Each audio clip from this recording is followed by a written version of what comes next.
Hi, and welcome to Seat to the Street, conversations from the Diocese of Carlisle. I'm Rob Humphreys, and I'm the Digital Support Enabler. In the next 20 minutes, we're going to explore how the Bishop's Enthronement connects with everyday life across Cumbria and across our international partnerships. Today, I'm joined by James Tebbutt, who is Chair of the North West England District of the Methodist Church and long-term friend of Cumbria. Thank you very much for being here, James, and let's begin. If you just start by just telling us a little bit about yourself, where you are now, what you do. Thank you. It's good to be with you. Good to be with everyone today. So I'm chair of the North West England District of the Methodist Church. A couple of years back, we merged 5 districts in the Northwest. We restructured just to get to take out some of the administration and try to get a better overview of the whole. But before that, for 5 years, I was the last chair of the Cumbria Methodist District, and I was there based in Cumbria, working very closely with not least colleagues in the Church of England, but also with our other ecumenical partners. So that's what I'm doing now and what I did before. And how does that differ now? Is it just a broader scale in the Northwest England, or is it more admin, or is it? We love to say less admin. That would be wonderful. We've got a bigger leadership team, bigger structure, because obviously I'm covering a bigger area. It does give us an economy of scale, some efficiency. It allows us to prioritise. It's pooled resources. That's really, really good. What does it mean for me personally? It means I'm not as involved in the day-to-day in Cumbria. It's diluted me a little bit, and that's, in one sense, a great shame. It's a great loss, and it was appropriate decision that we made. I thoroughly enjoyed my time in Cumbria and loved Cumbria before I ever arrived, if I can put it that way as well. It just helps us to look at what's helpful from a district perspective. Our role is to support the circuits, which are the groups of local churches, and churches themselves, and we're there to serve and to support them. It enables us to do it because we're doing it on a larger scale. It actually enables us to do it more effectively, I think, although obviously it's taking us time to get established to really see the benefits of what we've done. Yeah, thanks, Rob. Yeah. And so the Methodist circuit in Cumbria has gone through some big changes in recent months. Do you want to just talk us through how that? Yeah, sure. So we've done two big changes. We spread out the Cumbria district to join with others to form the North West England district. And then in Cumbria, when I arrived, we had 11 circuits or groupings of churches, and we got to 8 by the end of last academic year, if you like. And what we've done is merge all those 8 circuits together. So we now have a single Cumbria circuit. So again, we're trying to get an economy of scale, not replicating administration and structure in all sorts of ways. Trying again to pool resources best to serve the local churches in various ways. But a really, really, really important reason why we did that was because, as many of us know, what we're trying to do as our long-term commitment is to develop ecumenical mission communities right across the county.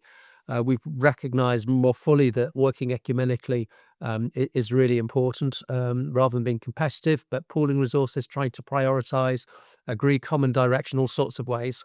And we realised that with our Methodist circuits, we were often cutting across ecumenical mission community boundaries, and in some places they coincided quite nicely, but in other places, and we even had sort of 7 or 8 mission communities in a particular circuit, and that wasn't making sense at all.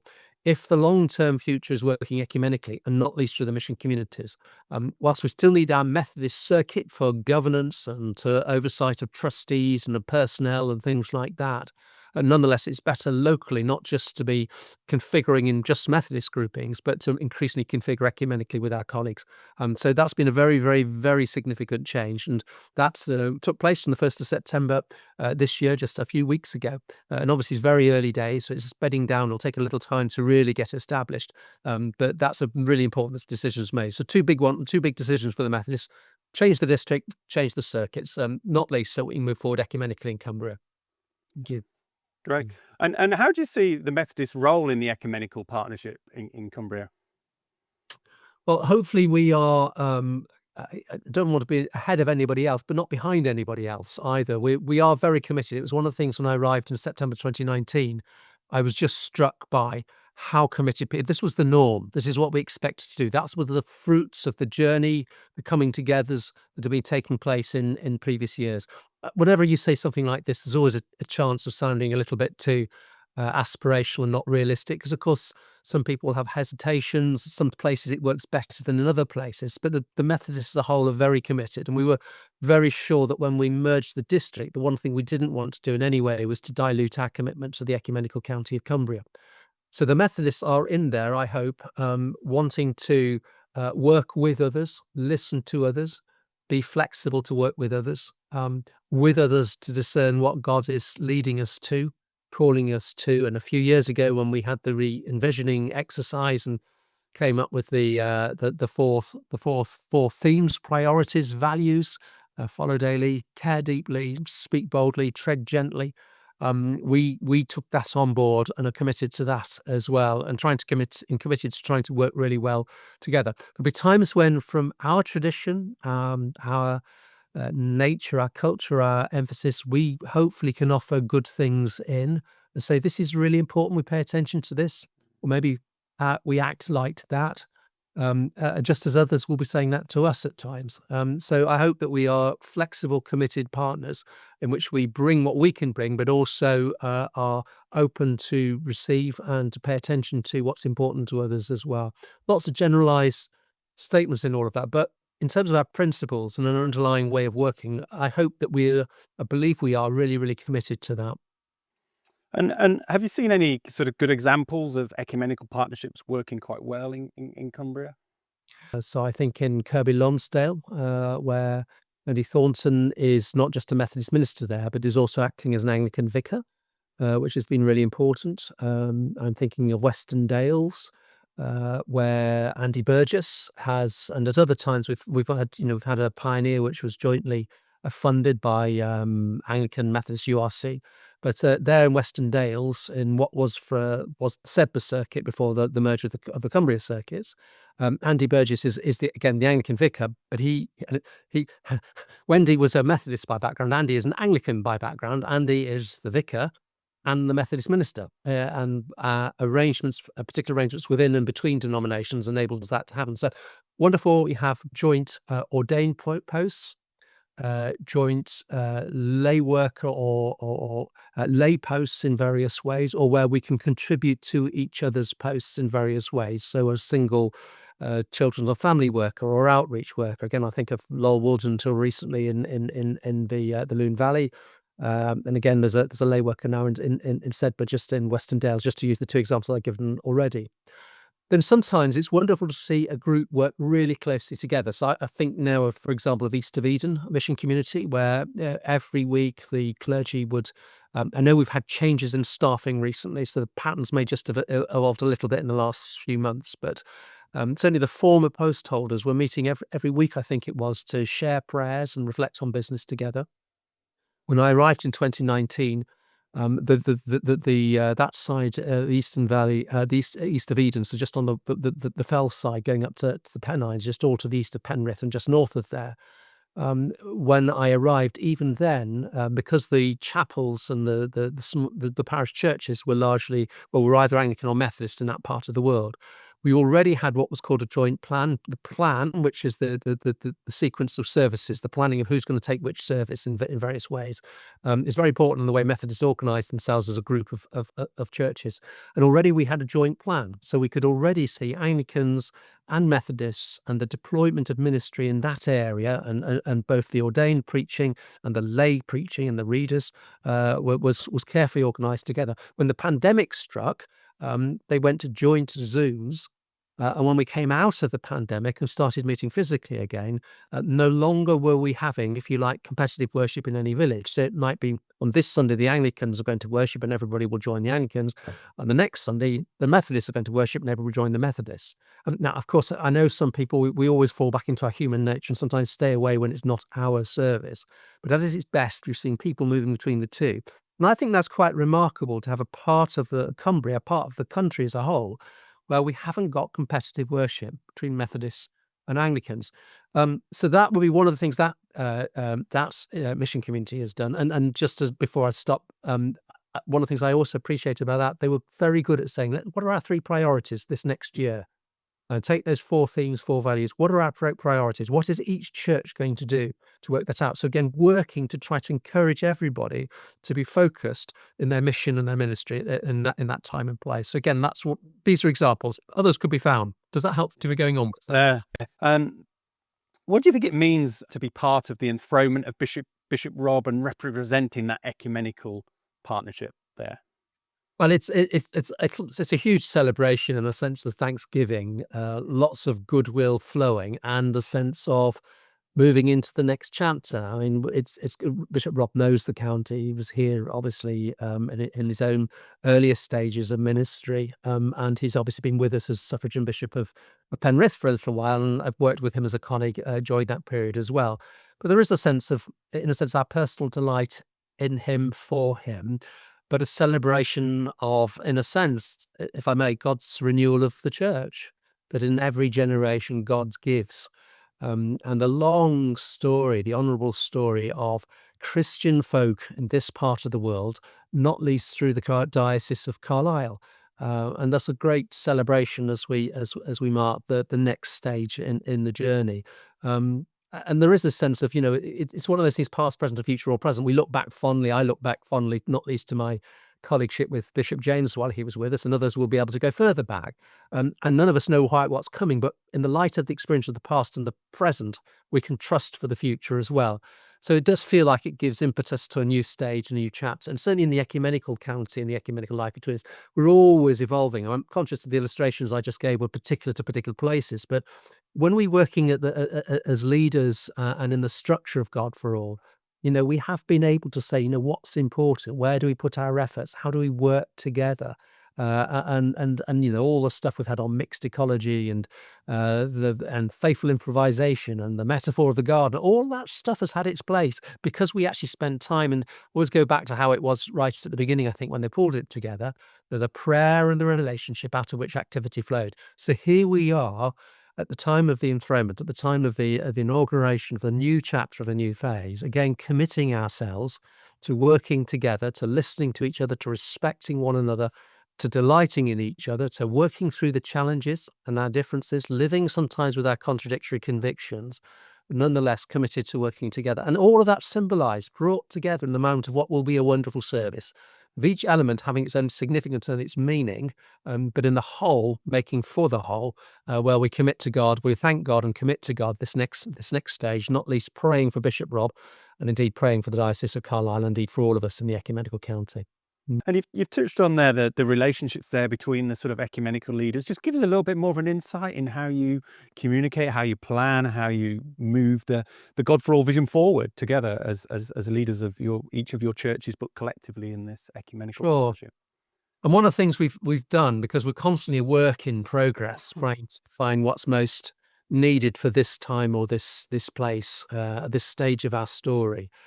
So just in the time I've been here, we had a particular arrangements when I joined, which had the sort of senior leaders meeting what was the strategy steering group, and then we had another group of representatives working in what was the strategy implementation group. We evolved those to the strategy group and the ops group. At times I've chaired both those groups. I chaired that. So that was what a privilege it was as a Methodist chairing an ecumenical grouping, not least when a lot of the work was actually being done through the Anglican Diocese, which was really very special. We've evolved that again. We're always trying to live with constructively with the fact that, until we're all one church, and for one, pray for, look forward to that day, I hope. But until such time as that comes, we're still working with different pots of money and different frameworks and trustee bodies, and yet also trying to all do the same work. So we try to get that right all along. So we revised that again a year or so ago, and the particular group that I now belong to is again, we still call it the strategy group. We've slightly broadened it. We'll be meeting. This obviously will go out in a few days' time, after which we'll have just met for 24 hours residentially together. So at different times we've met quarterly. Sometimes it's been 3 times a year. Sometimes it's slightly less, but sometimes residentially, which impacts the amount of meeting. We vary it as we go. We come together, we pray, we reflect on direction of travel, we notice what's priority. Sometimes we're in an implementing phase. Sometimes we're in a discerning phase. A few years back, I can remember particularly around one New Year, I'm trying to remember, it's the year end of 21 into 22, I think it was. I may have got it wrong. It may have been end of 20 into 21. We spent quite a lot of time hearing from lots of people about envisaging the future of the church, and we listened and we discerned. And that's why we realised there was no one model. We needed to allow contextually what this might work in Carlisle, this might work in Barrow, this might work on the Eastern Fells side, this might work on the West Coast, etc. So we come together, and as I say, we move through discerning to implementing, to devising, to implementing, and round the cycle again. But again, it's prayer at the heart of it all. It's delight in relationship at the heart of it all. It's working through the difficult stuff, working through our differences, and not falling out, staying in relationship. It's all good stuff, isn't it, for all of us and all of life? It's no different amongst the senior leaders, but doing our best to serve well with what's been entrusted to us in terms of our denominations, our churches, and our partnerships within this precious part of the world, and trying to serve well in that respect. It's a huge privilege. I can't get it over. It's a huge privilege and a real delight. And I always feel joy and excitement when I come back together with my colleagues from the different partner churches and our companion churches are here in Cumbria. And then how do you see the partnership moving forward into the future? We've obviously got new Bishop Rob coming into place. How's that going to affect the future, and where we're going? Well, in one sense, none of us have ever read the future, so I don't quite know. I think sometimes if one's real about things, one's ebbs and flows, it's like the tide comes and comes out. I offered to come to Cumbria for this post was because Cumbria really had achieved something nobody else in the rest of the country had achieved. We were the first ecumenical county. Nobody else was working as closely as the people are in Cumbria.